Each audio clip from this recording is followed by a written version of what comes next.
I'm a little nervous this morning. We've got some powerful women. He doesn't get nervous very often, so in the take studio. it as a compliment. So I need to be on my best behavior. I'm outnumbered on this show, but it's a good thing to have for sure. We have in the studio the 2024 South Carolina Strawberry Festival Queens.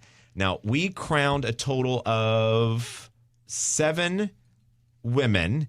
We've got the older ladies, and that's not a knock at all, only because we've got a little Miss Queen division. Those are the little ones, the smaller ones. They're just hard to get up in the morning and maneuver around. So that's okay. Shout out to all of you little Miss Queens. But this morning, I didn't practice that with him beforehand. Yeah. We could have come up with something better, but that's okay. Yeah. You're doing good. Told you I was nervous. Yeah. So I'm going to let these wonderful women introduce themselves and what crown they have, and then we'll do some interviews right after that. So we'll start with Miss Lexi. Good morning. My name is Lexi Ratliff, and I am the Miss South Carolina Strawberry Festival Queen. Hi, I'm Claire Olson, and I am the Teen South Carolina Strawberry Festival Queen. I am Vanessa Carr, and I am the Ms. South Carolina Strawberry Festival Queen. Well, you've got those introductions down pat. That's right. Is that the We first try. thing that you learn once that crown is put on your head? I think it's a little bit before the round. You can practice. Oh, That's wow. right. What Lucas likes to say, your mark and bark. You hit Yeah. your mark and bark.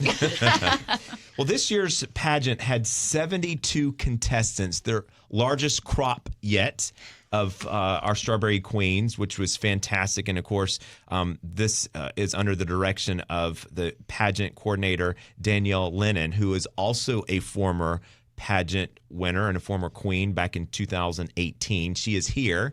She said she wants these queens to have their time in the spotlight. But we just want to give a special shout out to Danielle, who's in the studio this morning. She is fantastic. Lexi, we're going to start with you because you're right here on the end. Walk us through, and all of you, the same question. Why did you first wanted to do this? And talk about the cause before the crown. There's a reason why a lot of ladies participate in this pageant. So I started my journey with the South Carolina Strawberry Festival pageant in 2017 because of my dance coach, Paula, and then also Patty Mercer. And I got into it because of the cause before crown. And so right now my cause is Send a Kid to Camp, which is really special to me because we are able to help all children experience the youth development that happens within camping. And so I've been really grateful for the opportunity to meet so many important women, and I've had so many role models, and now I get to be on the other side of that and be one of those role models. Okay. Claire? I did the pageant for the first time 2 years ago, and it was such a great experience. I met so many people, I gained a lot of new confidence, and I really wanted to do that again. And also a really big part for me is the Cause Before Crown. My Cause Before Crown is the Gold Project, which is an organization that I founded to help children in mental health facilities. I'm a former patient, and I think it's really important that we foster comfort and understanding for these kids who are in such struggling times. Okay. So good. All right. No, you're good. Proud mama over here. Oh.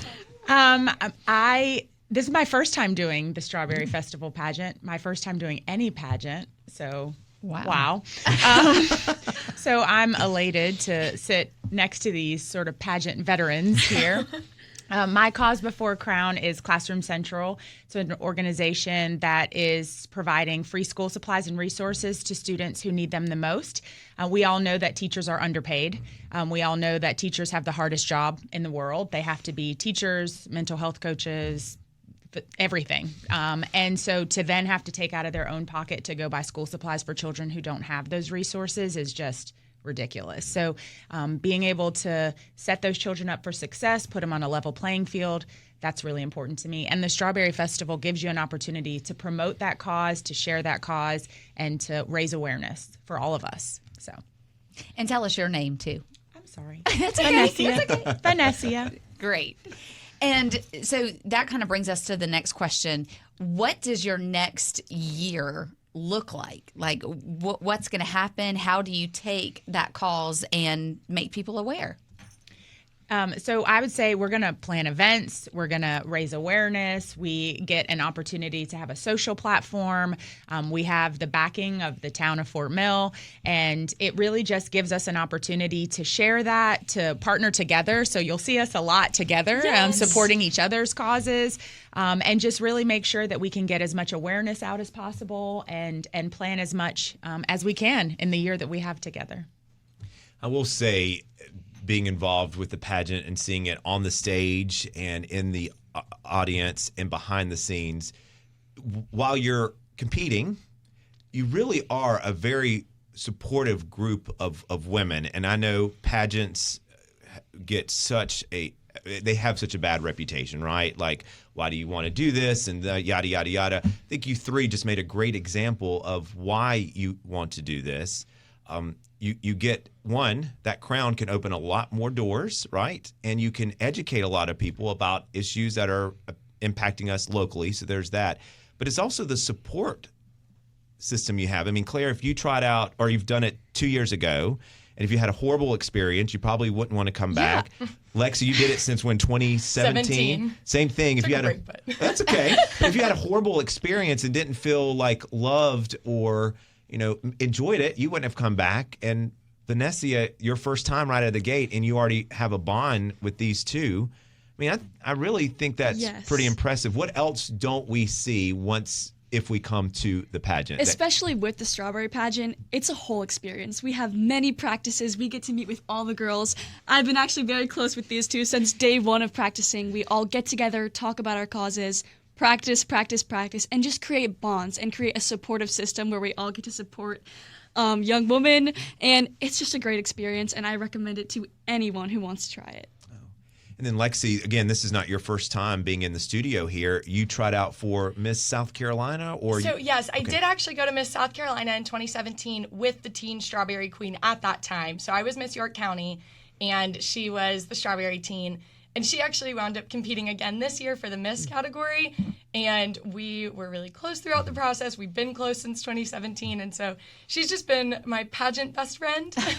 And it's really special. And I actually met Danielle in high school because I was one of her students. And then I got to watch her year as queen. Yeah. So now it's like I get another queen in our trio. So it's really just been a special experience. And I can't tell you how many incredible people I've met through it that I've stayed close with over the years. And especially for you, because you've been around, the pageant circuit, how do you handle the question that people get, like, why do you want to do this? Why do you want to parade yourself on stage in front of, who knows who, and be judged like that? Absolutely. For me, it really is that cause before crown, because the pageants that I do always have been a cause before crown platform. And so I've been able to support various causes over the years. Our high school pageant even had a different cause each year for the pageant. So everything from Send a Kid to Camp, which is current, to NAMI, which is the mental health. And then you've got Alzheimer's Association. So just being able to support a cause, but also among a sisterhood, and watching how powerful women are and being able to put that on a stage for everyone to see is really special to me. Well, you're learning a couple of things, right? I mean, you're learning how to communicate, how to explain your cause in a short amount of time. Our attention span in today's time is in 15 to 20 second clips on Instagram. So you're learning that. You're learning how to interview. I know you do a lot before the pageant even starts. Time management skills. I mean, I think there's a lot more that folks maybe don't realize that we always like to. And you're learning how to support other people. Yeah, you're also learning about the different causes, and I'm sure that y'all can help rally around those as well. And I think sometimes that's what we lack a little bit, is women supporting and being cheerleaders for other women. And clearly that's not going to happen with this group. So for sure. And I just think it's really important that we educate our youth. And through pageants, you learn so many skills: how to carry yourself, how to talk to adults. It's just such a great experience, and I couldn't be more grateful to be here with you guys. And you mentioned the littles.